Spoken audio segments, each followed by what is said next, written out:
Admiral Stavridis, welcome to the Realignment. Terrific to be with both of you. Good to see you, sir. Let's dive into it. Loved the book, blew through it over the weekend. It is a definitely scary, but also really exciting read. In the end of the book, you have at least the Audible version, you have an interview with a person at the publishing house, and you're discussing this book itself as a warning, much in the way that in the 1960s and 1950s, you had warnings of what could go wrong in the U.S.-Soviet Cold War. What is the warning that you are expressing in 2034? Yeah, as I always say, 2034, a novel of the next world war, is not predictive fiction. It is cautionary fiction. It's a cautionary tale, much like Dr. Strangelove or Failsafe or the Bedford Incident or the Third World War by Sir John Hackett. The idea is to imagine your way into the future, to look at how terrible a war with China could be, how we could stumble into it, truly sleepwalk into it in a scenario in which neither nation is looking for a significant conflagration. And number three, how difficult it is to control the ladder of escalation once an incident begins. One of the things I really appreciate about your work, Admiral, which is that the willingness to engage very much in the past and then rooting this book in a caution, but with a mindfulness of where things have come. So let's talk about kind of how the international system itself has changed to the point where a 2034 conflict, like you describe in the book, can even occur. I mean, we had this entire period. You were in the military for this, the 1990s, the peace dividend, America Supreme. This, we're just living in a fundamentally different reality. So both in terms of your career and now where you see where things are headed, talk about the global realignment happening that even makes great power competition and the outbreak of war a very real possibility in 2034. Yeah, I think by 2034, your podcast will really be all there. The realignment will be here. And we are, frankly, at the leading edge of the big realignment for this part of the century. And I think it's going to be pretty obviously the rise of China to appear in every sense with the United States, economically, global military deployments, capability in cyber, influence throughout much of the world. We haven't had that. We, the United States, have not faced that scenario, as you correctly point out, since back in the days of the Cold War. And people ask me sometimes, well, are we in a Cold War with China? And I'm with Henry Kissinger on this. We're in the foothills of a Cold War, but we are continuing to ascend the mountain. And I fear the reality is that 10 to 15 years from now, when 2034, the novel is set, we will be in a Cold War, certain. And our mission then will be to avoid it turning into a hot war. Luckily, we completed that mission during the Cold War. But boy, did we come close. Cuban Missile Crisis being perhaps the peak moment of danger. Could that happen again? US, China, 10 to 15 years from now? Unfortunately, I think it is all too real a possibility. And speaking of missions, our mission is to sell books, so we're not going to give too many spoilers. But a question based on the book itself, I want you to talk about the lessons that specifically come from the book, because from my perspective, the predictive model you've taken, not the predictive, but the cautionary model you've taken could offer different lessons for different ideological groups. So, for example, there is a major conflict in the book around Taiwan specifically. Now, one could say, hey, we need to not appease. We need to stay firm with our allies. We need to be clear about American intentions. That could be one version of the lesson. The other version of a lesson, a more isolationist version, could be, okay, great. The Admiral's correct. We shouldn't be risking American blood and treasure in Chinese Taipei. Let them have it. So how do you think about the takeaways from an ideological perspective? First and foremost, there's a tactical takeaway, which is regardless of what you think we ought to be doing, these two nations operating in close proximity with powerful militaries can cause a spark to erupt. That's takeaway number one, is the danger of miscalculation. takeaway number 2, my view, would be to deal with the rise of China, you need a strategy, you need a plan, and it has to incorporate all the elements of national power, to include a very capable U.S. military, because through strength, you create deterrence. I think another takeaway is cyber. Prepare for cyber attacks, prepare for them to occur at scale. Learn how to protect in cyberspace. I would argue create a cyber force, just as we recently created a space force. Smart move. We need a cyber force. And so the world of cyber is a second set of takeaways. Number 3, you'll notice in the book, the U.S. is operating in an environment with very few allies. You really don't see NATO in the book. You really don't see Japan in the book. Again, we don't want to give the content away, but I think part of the cautionary tale is, in 15 years, how have we arrived at this point where we're involved in a confrontation with China, yet we really don't see this network of allies, partners, and friends? The takeaway for me, as someone who values deeply that network, is you've got to tend that garden. You've got to continue to nurture it, because what we don't want to be in 10 to 15 years is, alone and unafraid steaming through the South China Sea with our destroyers, which is exactly how the book opens. So there's 3 quick takeaways, but I agree with you. You can interpret it differently, and I hope that's the power of the book, and that's partly why I did it as fiction and created a novel. It's more approachable. I hope it sparks conversation. You're not in the straitjacket of fact that you are when you write nonfiction policy papers.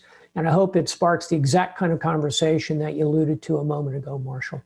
Yeah, and I just want to follow up on the comment around allies, because it also goes to a very present dynamic one, which is interesting, which is China's neighbors itself.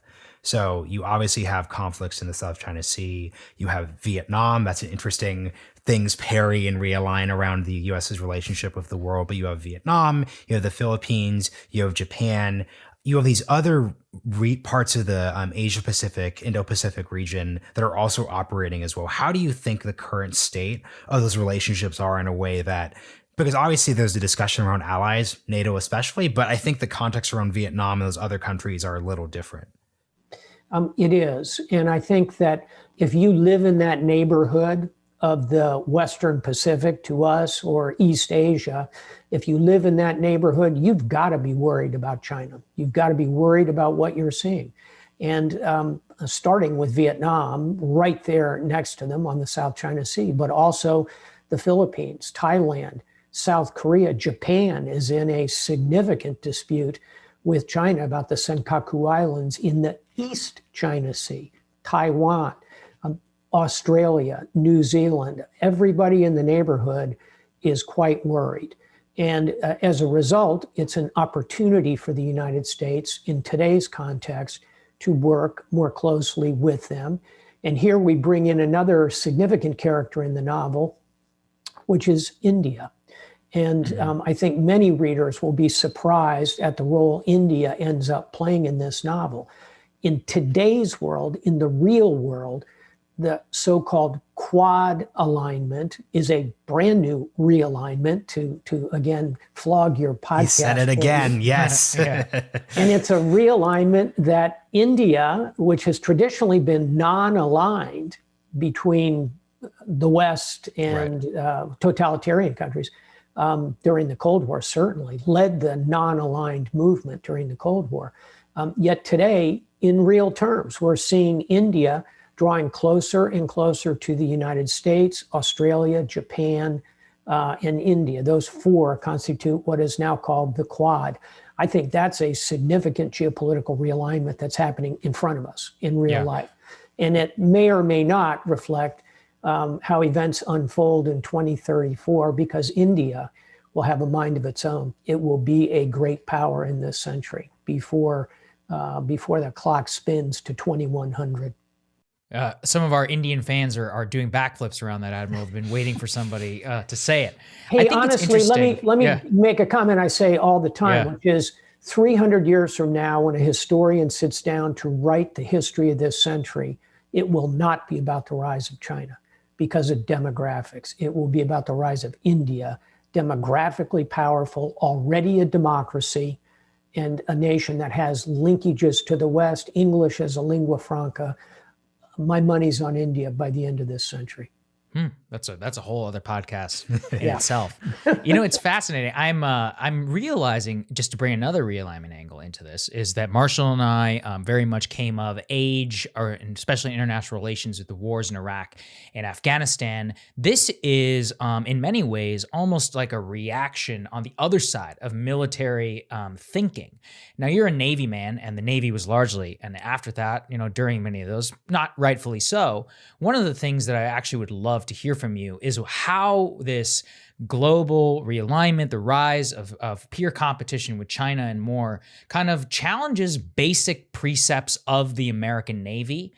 So I'm talking there about what a blue water Navy is. What fundamentally does the world and the possibility of conflict look like when American naval supremacy is diminished, or at the very least even challenged, which you see slightly right now, but not to the extent, I think, which leads to the scenario which you talk about in your book. I just think these are concepts we haven't grappled with since, almost the age of Theodore Roosevelt, when we were becoming a global power. Can you articulate that a little bit for the audience? I can, but first I've got to at least say a word about the Navy's role in the global war on terror, which was quite profound. Our carrier strike groups were conducting long-range, constant bombardments in Iraq, Afghanistan. I commanded the carrier enterprise as part of my strike group. We did thousands of missions. The Navy SEALs were deeply prominent, including leading the raid that killed bin Laden, et cetera, et cetera. Just can't let you quite get away with the Navy as an afterthought. I say that with a smile on my face. So let's talk about the world going forward. I think you are absolutely correct. We are going to re-engage on these questions of what does it mean to be a global Navy when we are challenged? And by the way, here we come on to the role of Russia, which has a very capable Navy. And in the novel 2034, China and Russia have drawn closer and closer together and are largely in alignment. We're seeing that play out in real terms right now. So it's really not just a global Chinese Navy. It will probably be a Chinese-Russian combined Navy. That's a pretty significant force. And already China has more combatant warships than the United States does. Ours are bigger. They can deploy further. We have nuclear power. We have many more aircraft carriers. But China is rising and building a significant fleet. And when you put that alongside the Russian fleet, which is particularly powerful in nuclear-powered submarines, it's a formidable force. And not just in the Northern Pacific. We see deployments today to the North Atlantic, to the Arctic, to the Baltic Sea by joint Russian-Chinese flotillas operating very capably together. So this is coming, and here's what it means. It means the United States has got to increase the size of its Navy, in my view. And this is something that both the end of the Obama administration and the Trump administration, in fact, agreed upon, was the idea of increasing the size of the Navy to a minimum of 355 ships. We're parked right around 300 right now. But I would argue it means taking that blue water Navy, dialing down some of the emphasis on those beloved aircraft carriers, which are also massive targets, and doing more from the sea with unmanned vehicles in the air, on the surface, subsurface, more offensive cyber operations, more movement behind those island chains close to China with our Navy SEALs and with our Marine Raiders. All of that is a kind of a new strategic triad of unmanned cyber special forces that I think are going to be immensely important if we end up in a war with China. And I'll close by saying, at the end of the day, We're not looking for a war with China. We don't want a war with China. My belief is that, back to something Marshall asked about a moment ago, a very strong component in deterring both China and the United States from ending up in a war is a strong, capable, credible, forward deployed U.S. military, particularly naval, given the geography of the circumstance. Yeah. Yeah, and I just want to build on Sagar's accidental besmirching of the U.S. Navy by just giving a little more context in all fairness, which is we're really looking at this as two guys who were fourth graders during 9/11. And I know. As we're thinking about the war in Iraq, the war in Afghanistan, you're thinking about a specific type of warfare. So in Afghanistan, you're thinking, actually in both countries, you're thinking counterinsurgency, very infantry centric. If anything, the tanks were not even relevant to the Afghanistan war. Much more different in Iraq, obviously, the debates over the surge, all that different context. The Army and Marine Corps have to pivot to mine-resistant vehicles in a way that wasn't necessarily planned for post-Cold War, et cetera, et cetera, et cetera. So how much is this book and the world you're describing a response to the conflicts in Iraq and Afghanistan and their legacy? Because something, once again, without spoilers, that I'll note is Afghanistan and Iraq, other than from a biographical perspective within the characters, don't really come up. Not that they're quite necessary, but more of it's just not built out in the world. So can you talk about, can you just bring Iraq and Afghanistan into the framework of the book then? Iraq and Afghanistan at this point are in the rear view mirror. And I think that's going to be true 10 to 15 years from now. Doesn't mean they're going to be ungoverned spaces run by terrorist organizations. I don't think they will. I think both Iraq and Afghanistan have a reasonable, call it a 2 in 3 chance of maintaining themselves as, in the context of the region, relatively stable democracies. I think there's a 1 in 3 chance in both countries that the wheels could come off.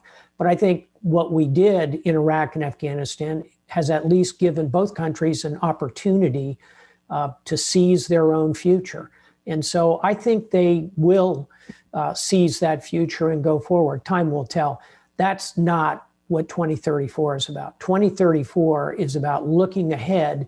And here, I think the most recent germane period is probably pre-World War II for the United States. It is when the Japanese empire is expanding throughout Asia, East Asian co-prosperity sphere, geoeconomic, ding, ding, ding. What does that sound like? How about One Belt, One Road? Using political pressure in the context of that geoeconomic strategy, mercantile strategy, highly dependent on a continuous flow of what? Raw materials. Mm-hmm. Why do you think China wants the South China Sea? It's not only, it's a crossroads, but more importantly, it's full of hydrocarbons. That's what they want. And that's why are they drawing closer to Russia? When China looks north, they see a vast, empty land called Siberia. It's the size of the continental United States, and less than 20 million Russians live there. It's full of oil, gas, timber, arable land, fresh water, rare earths, diamonds. It looks to the Chinese the way a ribeye steak looks to my dog. It looks really good. So what we see happening as 2034 unfolds is an assertive China, one that has created a kind of partnership, albeit Russia is the junior partner. And by the way, and I think this also is happening before our eyes, Iran, which today is a young, dynamic nation with an imperial ambition, parked where? Right next to India. And One Belt, One Road has one big problem. And the big problem is India, because India geographically is right in the center of the putative One Belt, One Road. So if you're not going to get along with India and you're China, you're probably going to build strong relations with who? Pakistan and Iran, because they're the two big dogs in the neighborhood after India, the South Asian neighborhood. So two questions. First is a definitional one. Can you just explain what One Belt, One Road actually is? Mm-hmm. One Belt, One Road is a Chinese strategy. It's a very smart one that seeks to create a belt and a road across Asia from China on the old Marco Polo Silk Road that runs into Europe. That's one belt or road.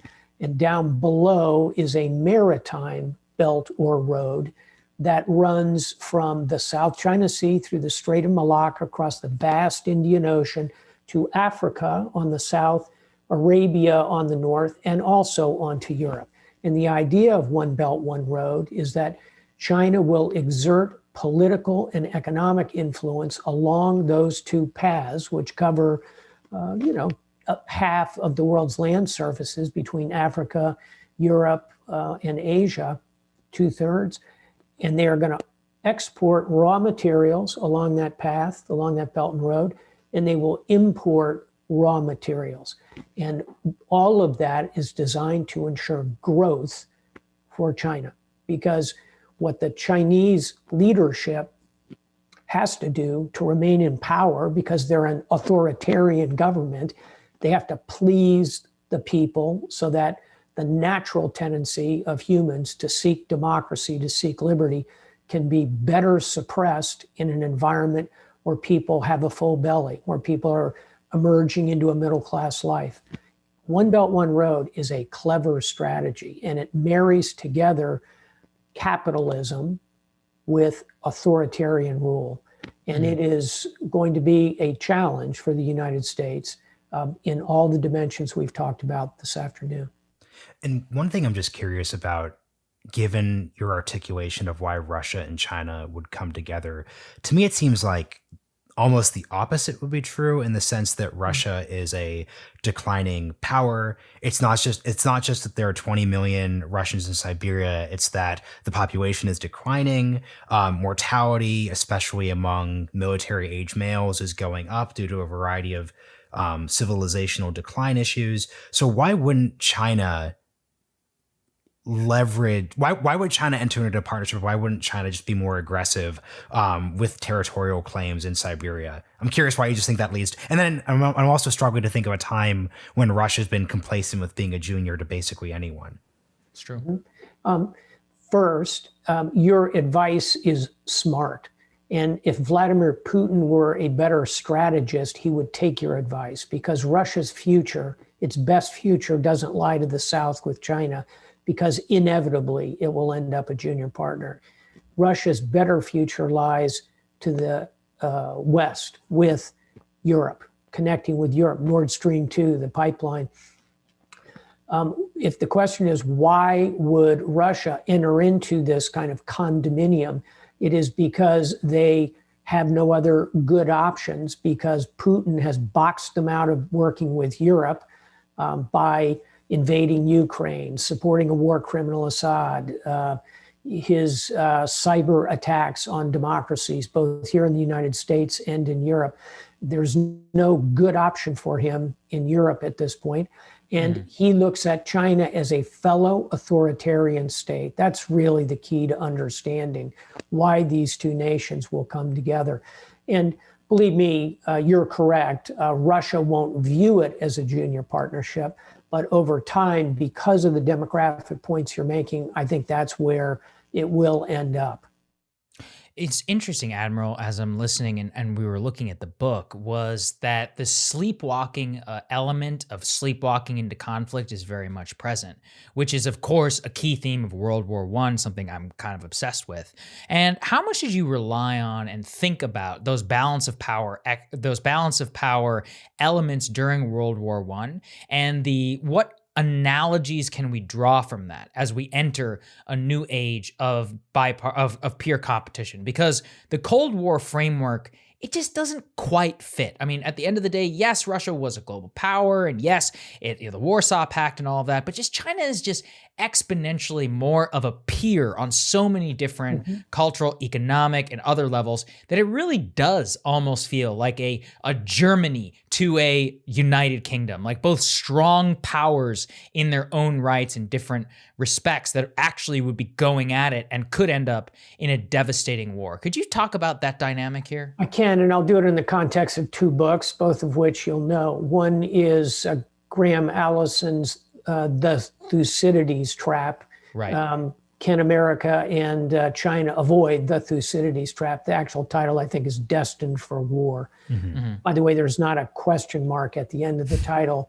And what Graham does, Professor Allison, mentor of mine for decades, he goes back through history, back to the ancient Greeks. I know this part is true because I'm Greek American. And he looks at, I think it's 16 or 18 different cases in global history in which an established power, Athens, challenged by a rising power, Sparta. It happens again and again in human history. Most recently, just over 100 years ago, your point, established power, United Kingdom, rising power, Kaiser's Germany. In 2/3 of the cases, just over 2/3 of the cases, a global war ensues. Again, most recently, World War I. So I think what we are seeing is, I agree with you, not the Cold War, which was an ideological conflict in many ways. This is not. This is straight stick, good old-fashioned geopolitics, which is to say, established power, United States, challenged by rising power. So yes, we ought to look very coherently at World War I. Here are the book that was rattling around in my head, and I'm sure you've read it if you're a World War I aficionado, would be, of course, The Guns of August by Barbara Tuchman, possibly the best pure writer in terms of laying out a narrative history, although there are some challengers for that. But The Guns of August, she followed up with a lesser known book, also by Barbara Tuchman, The March of Folly, about how the United States managed to stumble into Vietnam as kind of the centerpiece of that book. I think the correct thing to do is look not only at Great Britain, Kaiser's Germany, we need to look at the historical examples that Graham Allison provides us with and think very consciously about this idea of a Thucydides trap, because it is a trap, but we can still avoid it.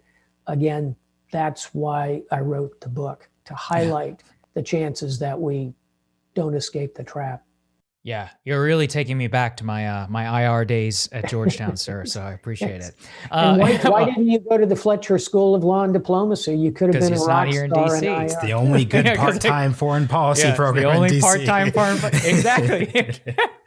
But, just to pick up on that, because I think this is an important element, which is shared history. This is something that we've written about, which is that and not just from the power standpoint of when you have two powers that are rising here, but is there something within the narratives of these two nations and of the Chinese Communist Party in particular, which does, I wouldn't say destined for war, because as we learned with World War I, which is that discrete decisions can have actually outsized impacts on the eventual impact of the war and more. But are we destined for conflict in some form simply because of our shared historical internal narratives? I don't think there's an inevitability to that. Some would disagree with that, and I think you can make a coherent case. Again, Graham Allison lays it out pretty specifically in the book. I think we can avoid it for several reasons. One is, at least at the moment, this is non-ideological. As much as we would love to see China become a democracy, we're not in any sense seeking to change the regime, to convert them to democracy. This is not John F. Kennedy, we will bear any burden in the cause of democracy. We're okay with China having an authoritarian, totalitarian government. We will call them out on specific instances of gross violations of human rights, Uyghurs, treatment of individuals in Hong Kong. But fundamentally, we're not trying to change their system, and they're not trying to change ours. They are not. I do not feel that. Whereas during the Cold War, it was an ideological conflict. Second reason I think we have a chance of avoiding this, geography. At the end of the day, unlike the Cold War, where effectively with NATO, we shared a common border with the Soviet Union, today we don't with China. There's a geographical separation that I think is somewhat salutary to us here. And then thirdly, the pie is just bigger. The global pie is bigger here. And as long as we can continue to maintain global growth, it'll continue to get bigger. So is there therefore room for China and the US to both be investing in Ethiopia as it comes out of a civil war, in Latin America? Yes. We don't have that same pre-World War I scramble for colonies and dividing the world as a kind of economic imperative. It's a much bigger world now. So I think those are three things that give me some hope that we can avoid a war with China. And I'll add a fourth, which again is kind of highlighted in the book, and we've chatted about it already. It's the rise of India. Yeah. Because it's a democracy, it's not going to, in my view, end up aligned with China. And it just creates a much harder path for China to try and achieve some kind of true global dominance. I don't think India will be sanguine about that role for China, and therefore there's openings for the US. I think that will help balance China.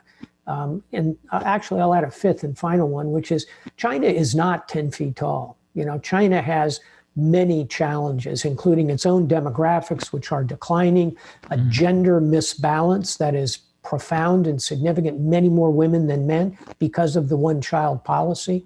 They have environmental catastrophe across much of their nation that will need remediation. They don't have the network of allies, partners, and friends that we do, although, as we've discussed, they're going to try to build that as part of One Belt, One Road. And in my view, above all, they're not a democracy. And although democracy is messy and difficult, you know, I'm with Churchill, it's the worst form of government, except for all the others. China is going to have internal pressures that are going to be working on them, and God knows we have them here.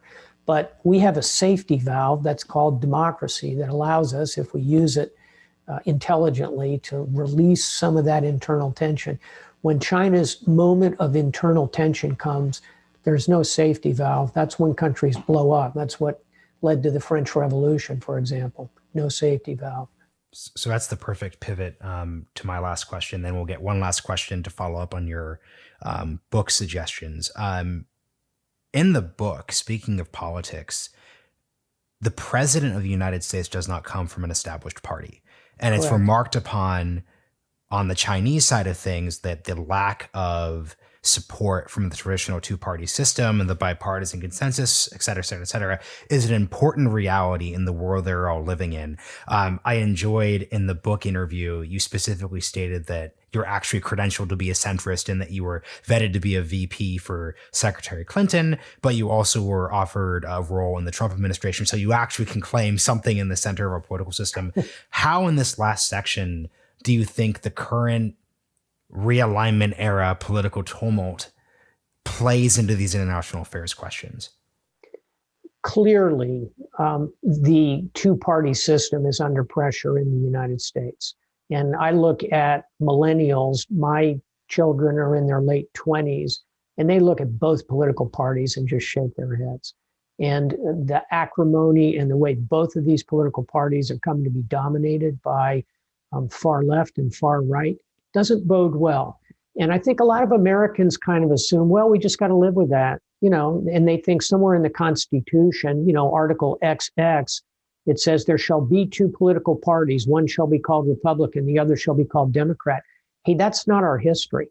We started with Whigs, Federalists, Nationalists. Eventually we get Republicans, Democrats, you know, and they have solidified control. But 100 years ago, the Progressive Party, by the way, wasn't the progressives of the squad on the Hill. The Progressive Party was Teddy Roosevelt's center-right Republican Party.